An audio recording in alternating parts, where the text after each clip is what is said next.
Hey, what's going on, guys? It's Alex, and in this video we're going to be telling you how to pass your finals since final season is coming up. So this video is going to be telling you the two types of people and how to deal with it if you fit in one of those two categories. Let's get started.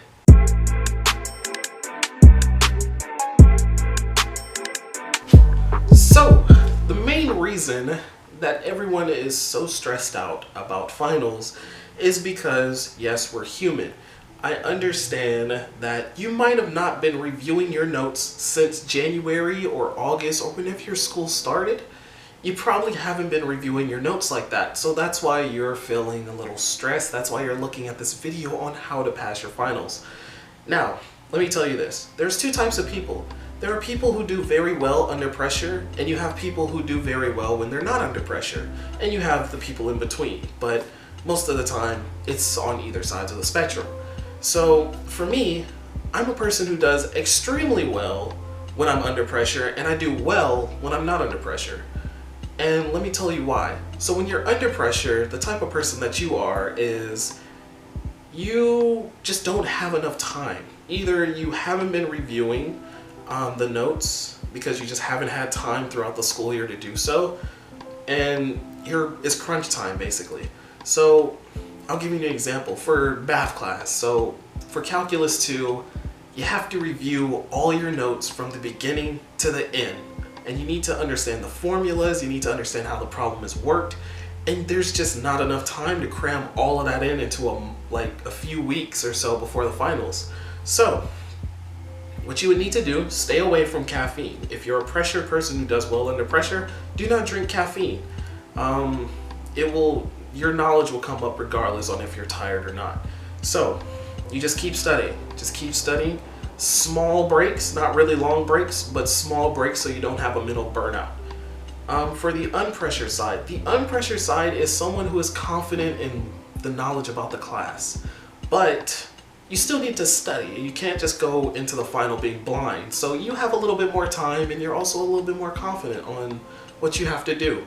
So what you would need to do is study the same way as a pressured student, but you don't have to do it as often, but take longer breaks. These longer breaks will help solidify the information that's inside of your head. Whereas the pressured student, you do run the risk of, even though you're taking breaks, you will have this burnout. So you might get into the test because you was so pressured into it that you might forget something that you have studied over and over and over again. So you have to know if you're that type of person. If you're that type of person, you might want to switch over to the other side, because there's no way you can be successful if you're not good under pressure. But if you are good under pressure, you can study as hard as you can, and when you come to the final, you have it like it was done yesterday, because you're pressured. You know, there's pressure built up inside of you, and you want to release it onto the test. So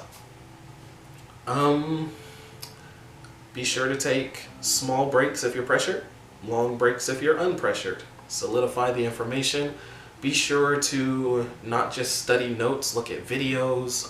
There's a lot of things out there for whatever subject you're in. Talk to other people who've taken the test in previous years. Get an idea, get an understanding on what you're about to encounter for this final. You can't just walk in there blind, and don't do that, you know. Push come to shove, the final will be your last grade that determines whether or not you pass the class or you fail. So for classes like that, you really can't just go in there just knowing information without knowing what the test might be. So just think about that. And for those who's riding the edge of either a 89 and 90 to 79 to 80 and 69 to 70, really focus in on what you need to do, because you want the grade above. You never want to go down. No one wants to go from a 90 to an 89. No one wants to do that. Everyone wants to go up. So visualize your goal. Understand that. And then you should be successful. You will be successful. Tell yourself this. You got this. Don't downplay it. Don't say, hey, I don't know things. You know, even if you don't tell yourself that, you know? Because when you get to the test, you never know if it's multiple choice. You might be able to wing it. But if you told yourself, I don't know this subject, you're not going to be able to wing it and get that 1 out of 1 out of 4 chance of getting it or 1 out of 6 chance of getting it. So don't tell yourself that. Tell yourself you got this. And I know you guys got it as well. And if you have any questions about finals, I do quite well when it comes to finals. Whether I'm pressured or unpressured, that's just how it works. I will not be defeated by no test. So, if you have any questions, comment down below or message me on social media. As always, guys, it's been your friendly neighborhood programmer and college student for you guys. And I'll see you guys later.